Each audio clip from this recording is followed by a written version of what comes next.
கல்பாத்தி அகோரம் அவங்களோட ஃபேமிலி ஃபங்ஷன்ல விஜய், த்ரிஷா 2 பேரும் ஜோடியா ஒரே மேட்சிங்கா ட்ரெஸ் பண்ணிட்டு வந்தது பலரையும் அதிர்ச்சிக்குள்ளாக்கியிருக்கு. குறிப்பா விஜய் ரசிகர்கள் எல்லாருமே சொல்லும்போது, "உங்கள நாங்க எவ்வளவு பெரிய இடத்துல வந்து வச்சிருந்தோம். நீங்க என்னன்னா கடைசியா இப்படி வந்து ஆயிட்டீங்க. அப்போ உங்க மேல வந்து சுமத்தப்பட்ட குற்றச்சாட்டு உண்மைதான் போல.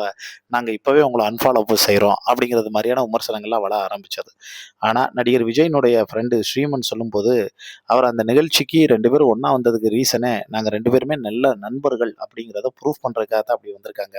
நீங்க என்ன வேணாலும் சொல்லிட்டு போங்க. அத பத்தி எங்களுக்கு கவல இல்ல. ஆனா நாங்க 2 பேரும் நல்ல ஃப்ரெண்ட்ஸ் அப்படிங்கிறத சொல்லாம சொல்லியிருக்கிறத அப்படி வந்தாங்கன்னு சொல்லப்படுது. ஆனால் இன்னொரு தரப்பு என்ன சொல்றாங்க அப்படின்னா, சங்கீதா அந்த செங்கல்பட்டு கோர்ட்டுக்கு வந்து அப்ளை பண்ணியிருந்த மனுவுல தேவைப்படும் பட்சத்தில, அதாவது விஜய் சைடு இருந்து அழுத்தம் வரக்கூடிய பட்சத்தில, அது மிகப்பெரிய மன உளைச்சல இன்னும் கூடுதலா வந்து ஏற்படும் பட்சத்தில, அந்த நடிகை யார் என்பத வெளியிடப்படும் அப்படின்னு மறைமுகமா ஒரு மிரட்டலும் வந்து விடுத்திருந்தாங்க.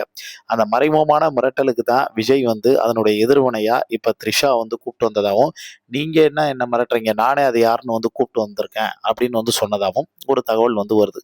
இன்னொரு தரப்பினர் சொல்லும்போது, "ஒரு மனிதனுக்கு தனி மனித வாழ்க்கைய பத்தி வந்து எதுக்கு நீங்க வந்து பேசுறீங்க?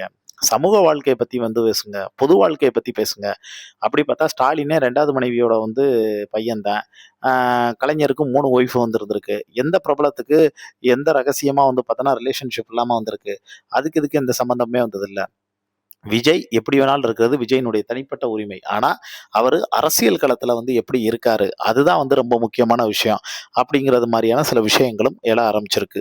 சினிமா செலிபிரிட்டி சில பேர் விஜய்க்கு சப்போர்ட் பண்ணவும், அதே சமயம் விஜய வந்து பல பேர் வந்து வச்சு செய்றதும், இது மாரியான தகவல்களும் தொடர்ந்து நிகழ்வுகளும் நடந்துகிட்டே இருக்குதுங்க. இது ஒரு பக்கம் இருக்கக்கூடிய சூழ்நிலையில, விஜயினுடைய அப்பா எஸ்.ஏ. சந்திரசேகர், அதாவது விஜய் துப்பாக்கி படம் முன்னாடி வரைக்கும் ஒரு மிகப்பெரிய அப்பா பிள்ளையா தான் வந்து இருந்தார். அதுக்கப்புறம் தான் எல்லா முடிவுகளும் தன்னிச்சையா வந்து எடுக்க ஆரம்பிச்சாரு. அவர் வந்து வருத்தப்பட்டு, "என் பையன் என் கூட என் கண்ட்ரோல்ல இருக்கிறது வரைக்கும் நல்லா தான் வந்து இருந்தான். அதுக்கப்புறம் தான் இப்ப இப்படியெல்லாம் வந்து ஆயிடுச்சு." அப்படின்னு வந்து சொன்ன எஸ்ஏசி இப்ப வந்து சங்கீதாவுக்கு வந்து ஃபோன் போட்டு ரொம்ப கோவமா அவங்க ஃபேமிலில வந்து பேசியிருக்காங்க. எலக்ஷன் இருக்கிறதுக்கு இன்னும் 2 மாசம் தான் இருக்கு. இந்த சிச்சுவேஷன்ல சங்கீதா வந்து இப்படி வந்து ஒண்ணு வந்து பண்ணியிருக்கிறது கரெக்ட்டா வந்து தோணுதா? இது விஜயினுடைய பேர வந்து டேமேஜ் பண்றது மாரி இல்ல. ஏற்கனவே விஜயோட பேர அசிங்கப்படுத்துறதுக்கு அதாவது போட்டி போட்டுக்கிட்டு இருக்காங்க. அந்த இடத்துல இப்ப சங்கீதா வந்து இப்படி வந்து பண்றது தப்பா தெரியல. அப்படிங்கிறது மாரிலாம் வந்து பேசியிருக்காங்க. அதனால முதல்ல அந்த மனுவ வந்து வாபஸ் வந்து பண்ண சொல்லுங்க. 2 பேரும் வந்து சேர்ந்து வந்து வாழணும். பசங்களோட எதிர்காலம் வந்து ரொம்ப முக்கியம். அப்படிங்கிறது மாரி வந்து அவர் வந்து சொல்லியிருக்காங்க.